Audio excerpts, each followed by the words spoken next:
Hello students, ಕೆ.ಸಿ.ಇ.ಟಿ ವಿದ್ಯಾರ್ಥಿಗಳಿಗೆ ಇವತ್ತಿನಿಂದ document verification ಇರ್ತಕ್ಕಂಥದ್ದು. ಸೊ ಡಾಕ್ಯುಮೆಂಟ್ ವೆರಿಫಿಕೇಷನ್ಗೆ ಯಾವ ಡಾಕ್ಯುಮೆಂಟ್ಸನ್ನು ನೀವು ತಗೊಂಡು ಹೋಗಬೇಕಾಗಿರುತ್ತೆ ಬ್ಯಾಂಗ್ಳೂರಲ್ಲಿರ್ತಕ್ಕಂತಹ ಕೆ.ಇ ಆಫೀಸ್ಗೆ.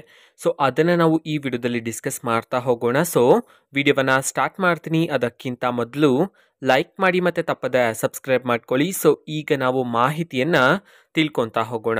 ಸೊ ಕೆ.ಸಿ.ಇ.ಟಿ ವಿದ್ಯಾರ್ಥಿಗಳಿಗೆ ಆಫಿಷಿಯಲ್ ಆಗಿ ನಮ್ಮ ಕೆ.ಇ.ಅವರು ನಿನ್ನೆ ಒಂದು ಸ್ಕೆಡ್ಯೂಲನ್ನು ಸಹ ಬಿಟ್ಟಿದ್ರು. ನಾನು ಸಹ ವಿಡಿಯೋ ಮಾಡಿ ತಿಳಿಸಿದ್ದೆ ನಿಮಗೆ, ಓಕೆನಾ. ಸೊ ಆ ಸ್ಕೆಡ್ಯೂಲ್ನ ಪ್ರಕಾರ ನೀವು ಡಾಕ್ಯುಮೆಂಟ್ ವೆರಿಫಿಕೇಷನ್ಗೆ ಅಟೆಂಡ್ ಆಗಬೇಕಾಗಿರುತ್ತೆ. ಸೊ ಯಾವ್ಯಾವ ವಿದ್ಯಾರ್ಥಿಗಳು ಡಾಕ್ಯುಮೆಂಟ್ ವೆರಿಫಿಕೇಷನ್ಗೆ ಹೋಗಬೇಕಾಗಿರುತ್ತೆ ಅದನ್ನು ಸಹ ನಾನು ಲಾಸ್ಟ್ ವಿಡಿಯೋದಲ್ಲೇ ಡಿಸ್ಕಸ್ ಮಾಡಿದ್ದೆ.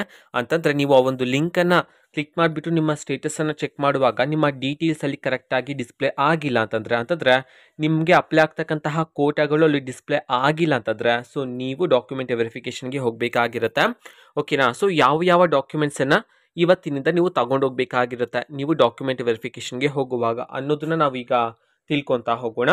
ಸೊ ಮೊದಲಿಗೆ ನಿಮ್ಮ ಎಲ್ಲ ಒರಿಜಿನಲ್ ಡಾಕ್ಯುಮೆಂಟ್ಸನ್ನು ತಗೊಂಡೋಗ್ಬೇಕಾಗಿರುತ್ತೆ. ನಾನು ಡಾಕ್ಯುಮೆಂಟ್ಸ್ ಹೇಳ್ತೀನಿ.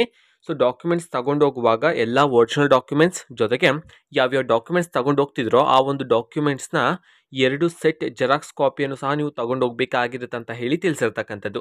ಈಗ ಒಂದೊಂದಾಗಿ ನಾವು ಡಾಕ್ಯುಮೆಂಟ್ಸನ್ನು ತಿಳ್ಕೊತಾ ಹೋಗೋಣ. ಸೊ ಮೊದಲಿಗೆ ಸೆಕೆಂಡ್ PUC ಮಾರ್ಕ್ಸ್ ಕಾರ್ಡ್ ಬೇಕಾಗಿರುತ್ತೆ.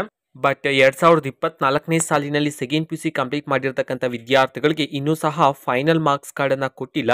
ನೀವು ಪ್ರಾವಿಷನಲ್ ಮಾರ್ಕ್ಸ್ ಕಾರ್ಡನ್ನು ಸಬ್ಮಿಟ್ ಮಾಡಬೇಕಾಗಿರುತ್ತೆ. ಅಂತಂದರೆ ನೀವು ಮಾರ್ಕ್ಸ್ ಕಾರ್ಡ್ ಕಾಪಿನ ತಗೊಂಡಿರ್ತಾರಲ್ವಾ, ಸೊ ಅದರ ಮೇಲೆ ನಿಮ್ಮ ಪ್ರಿನ್ಸಿಪಾಲರ ಸೀಲ್ ಮತ್ತು ಸಿಗ್ನೇಚರನ್ನು ಹಾಕ್ಸ್ಕೊಂಡ್ರೆ ಅದು ಪ್ರಾವಿಷನಲ್ ಮಾರ್ಕ್ಸ್ ಕಾರ್ಡ್ ಆಗಿರುತ್ತೆ. ನೆಕ್ಸ್ಟ್ ನಿಮ್ಮ SSLC ಮಾರ್ಕ್ಸ್ ಕಾರ್ಡ್ ಬೇಕಾಗಿರುತ್ತೆ. 7 ಇಯರ್ಸ್ ಸ್ಟಡಿ ಸರ್ಟಿಫಿಕೇಟ್ಸ್ಗಳು ಬೇಕಾಗಿರುತ್ತೆ.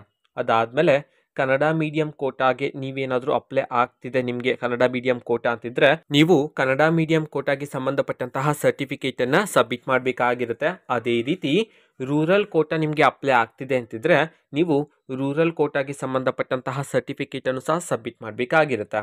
ಅದೇ ರೀತಿ ಹೈದರಾಬಾದ್ ಕರ್ನಾಟಕ ಕೋಟಾ ನಿಮಗೆ ಅಪ್ಲೈ ಆಗ್ತಿದ್ರೆ ನಿಮಗೆ 371J ಸರ್ಟಿಫಿಕೇಟ್ ಅಂತ ಇರುತ್ತೆ, ಅದನ್ನು ಸಬ್ಮಿಟ್ ಮಾಡಬೇಕಾಗಿರುತ್ತೆ.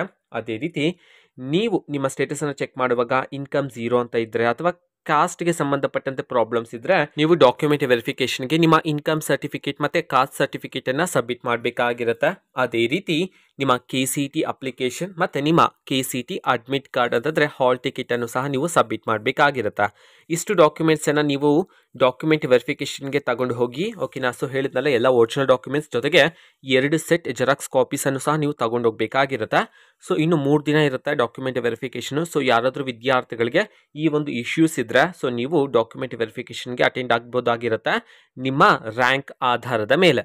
ಸೊ ಆಫಿಷಿಯಲ್ ನೋಟಿಫಿಕೇಶನ್ ನಾನು ಈಗಾಗಲೇ ಟೆಲಿಗ್ರಾಮ್ ಚಾನಲಲ್ಲಿ ಅಪ್ಲೋಡ್ ಮಾಡಲಾಗಿದೆ. ಸೊ ಅದರಲ್ಲಿ ಡೀಟೇಲ್ ಆಗಿ ಕೊಟ್ಟಿದ್ದಾರೆ ನಮ್ಮ ಕೆ.ಇ.ಅವರು ಎಷ್ಟು ರ್ಯಾಂಕಿಂದ ಎಷ್ಟು ರ್ಯಾಂಕಿನ ಒಳಗಡೆ ಇರ್ತಕ್ಕಂಥ ವಿದ್ಯಾರ್ಥಿಗಳು ನೀವು ಯಾವ ಸೆಷನಲ್ಲಿ ಯಾವ ದಿನಾಂಕದಂದು ಡಾಕ್ಯುಮೆಂಟ್ ವೆರಿಫಿಕೇಷನ್ಗೆ ಅಟೆಂಡ್ ಆಗಬೇಕು ಅಂತ ಹೇಳಿ, ಓಕೆನಾ. ಸೊ ಟೆಲಿಗ್ರಾಮಲ್ಲಿ ಇರುತ್ತೆ, ಟೆಲಿಗ್ರಾಮ್ ಚಾನಲ್ ಲಿಂಕನ್ನು ಡಿಸ್ಕ್ರಿಪ್ಷನ್ ಬಾಕ್ಸಲ್ಲಿ ಕೊಟ್ಟಿರ್ತಾನೆ. ಸೊ ಕ್ಲಿಕ್ ಮಾಡಿಬಿಟ್ಟು ಅಲ್ಲಿರ್ತಕ್ಕಂತಹ ನೋಟಿಫಿಕೇಶನನ್ನು ಮತ್ತೊಮ್ಮೆ ವಿದ್ಯಾರ್ಥಿಗಳು ಚೆಕ್ ಮಾಡ್ಬೋದಾಗಿರುತ್ತೆ, ಓಕೆನಾ. ಸೊ ಇದು ಇವತ್ತಿನ ಒಂದು ವಿಡಿಯೋ.